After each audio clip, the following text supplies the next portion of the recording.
Assalamualaikum warahmatullahi wabarakatuh. Perkenalkan, nama saya Nur Afiatin Amir, NIRM 05 13 19 18 91, kelas 3E Budidaya Tanaman Hortikultura. Di sini saya akan memaparkan materi tentang motivasi. A. Pengertian motivasi. Secara umum, motivasi dapat diartikan sebagai sebuah kemauan atau dorongan, minat maupun hasrat seseorang yang begitu besar yang datangnya bisa dari dalam diri sendiri maupun dari faktor eksternal lainnya. B. Jenis-jenis motivasi. Motivasi primer. Motivasi primer adalah motivasi yang didasarkan pada motif-motif dasar yang umumnya berasal dari segi biologis atau jasmani manusia. Sedangkan motivasi sekunder merupakan motivasi yang dipelajari. Menurut beberapa ahli, manusia adalah makhluk sosial. Perilakunya tidak hanya terpengaruh oleh faktor biologis saja, tetapi juga faktor-faktor sosial. Motivasi sekunder memegang peranan penting dalam kehidupan manusia sebagai makhluk sosial. C. Sifat motivasi.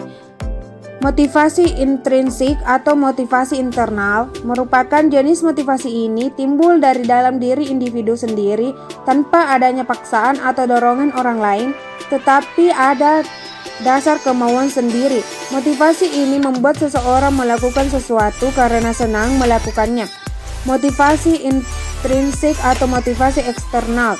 Jenis motivasi ini timbul sebagai akibat pengaruh dari luar individu, apakah karena adanya ajakan, suruhan, atau paksaan dari orang lain sehingga dengan keadaan demikian siswa maupun melakukan sesuatu atau belajar.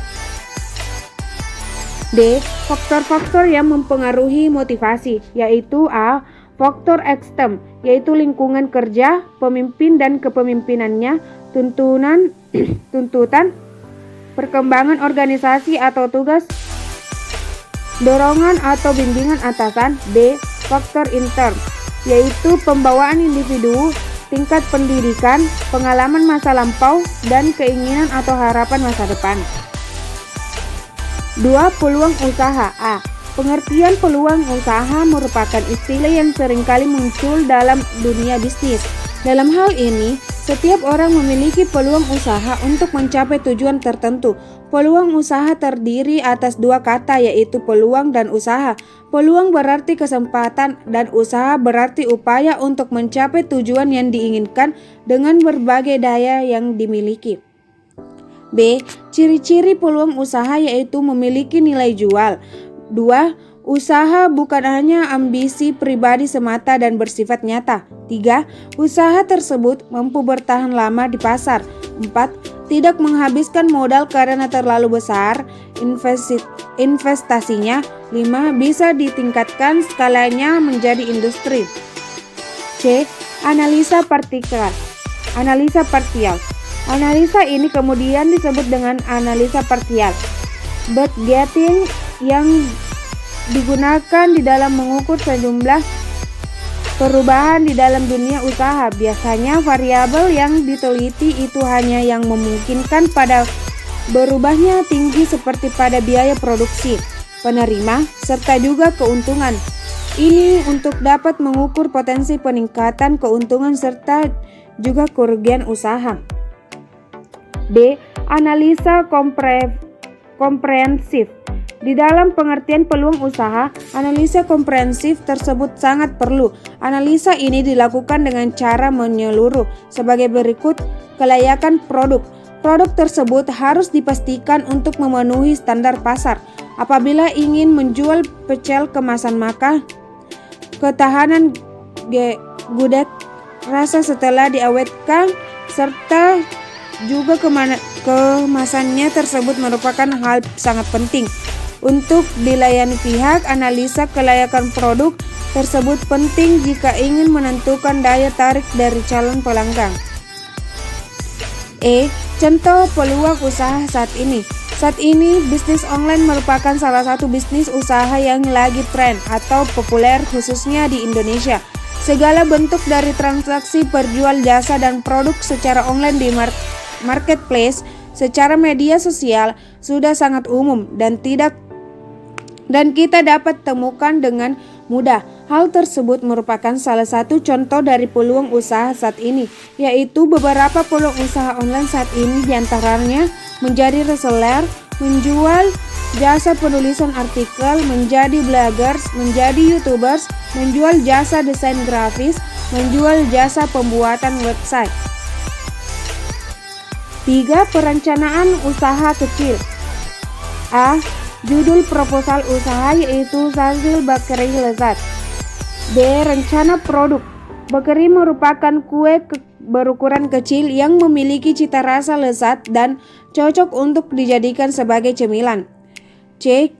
Keunggulan produk bakery adalah hidangan lezat dan bergizi, harga relatif dapat dijangkau oleh seluruh lapisan masyarakat mulai dari anak-anak hingga dewasa.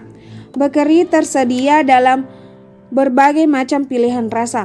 D. Bahan dan alat yang dibutuhkan yaitu terigu 34 kg, isi terigu, selai nanas, stroberi, coklat 6 kg, gula pasir 17 kg, mentega 17 kg, telur 70 butir, ragi 1000 gram, garam 200 gram.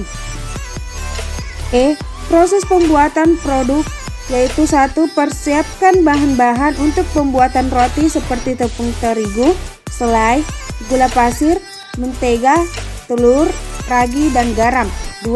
Setelah bahan siap, maka timbanglah sesuai takaran. 3. Lalu campurkan tepung terigu, telur, garam, ragi, dan mentega. Selanjutnya, aduk menggunakan mixer lalu masukkan air secukupnya. 4. Setelah menjadi adonan, diamkan selama 10 menit. 5. Bagi adonan sesuai dengan keinginan. 6. Roti yang telah dikembangkan, dibentuk dan diisi lalu dimasukkan ke dalam loyang besar untuk di oven kurang lebih 15 menit. 7. Dinginkan roti kira-kira 1 jam. 8. Setelah roti dingin, lakukanlah pengemasan. F. Analisis SWOT yaitu 1. Strike yaitu usaha roti ini memiliki tampilan dan cita rasa khas yang berbeda dibanding bakery lainnya. 2. Weakness yaitu produk roti tidak mampu bertahan lama dan mudah ditiru. 3. Opportunity yaitu budaya konsumtif masyarakat menjadi peluang utama untuk meraih keuntungan dengan menjual roti yang memiliki beragam rasa. 4. Trade yaitu banyak produsen bakery yang sudah terlanjur memiliki nama di Yogyakarta. Harga bahan baku yang tidak stabil juga dapat mengurangi profit. G. Perencanaan biaya yaitu tepung terigu 34 kg seharga 25.000. Perencanaan biaya yaitu tepung terigu 34 kg seharga 255.000, selai 6 kg seharga 40.000, gula pasir 17 kg seharga 180.000, mentega 17 kg seharga 160.000, telur 70 butir seharga 110.000, ragi 1000 gram yaitu seharga 50.000, garam 200 gram seharga 45.000, plastik 90 buah seharga 100.000. Total biaya bahan baku yaitu 140.000. Perkiraan total biaya alat yaitu 500.000. Proyek penjualan per hari yaitu 1.800.000. Jadi, laba bersih per hari yang akan diterima yaitu 360.000. Sekian penjelasan dari saya, kurang lebihnya mohon dimaafkan. Wabillahi taufiq wal hidayah. Wassalamualaikum warahmatullahi wabarakatuh.